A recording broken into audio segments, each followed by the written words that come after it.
My bedroom was lavish. King-size bed, wide picture window looking out toward the mountains on the horizon.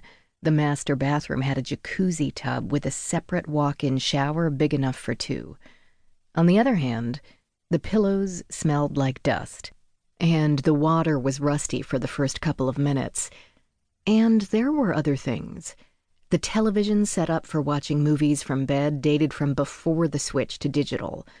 The only input that worked was a black VCR with a half-dozen cassettes dating from the late 80s. I'd watched about the first half of The Big Blue while we waited for Father Chapin's arrival. And while Jean Reno had been pretty cute before he got old, I couldn't quite bring myself to start it back up. The only internet access was a cellular card I'd bought for the laptop, and the signal kept fading in and out with no discernible pattern. Streaming was impossible, and even web stuff was problematic. I felt like I'd been cut off from the world. I propped my laptop on the bedside table, cranked up Pink Martini, and let China Forbes sing to me about losing her head on the Rue Saint-Honoré.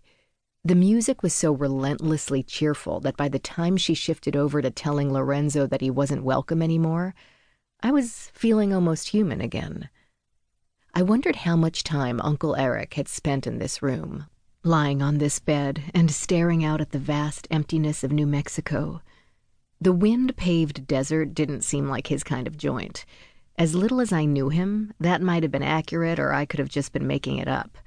Certainly, with all the places he'd owned, he couldn't have spent much time in any one of them. The more I looked at it, the more it seemed like any time he'd needed to go somewhere, he'd bought himself a house or condo, sometimes a couple of them, fitted them out for whatever he needed, then left them in place. If there was a pattern behind it all, a great and secret plan that all these locations fit into, I couldn't see it. The more I found out about my uncle, the less he seemed like the guy I'd thought he was. I lay as still as I could, my palms toward the ceiling and my heels pointing at the bathroom door.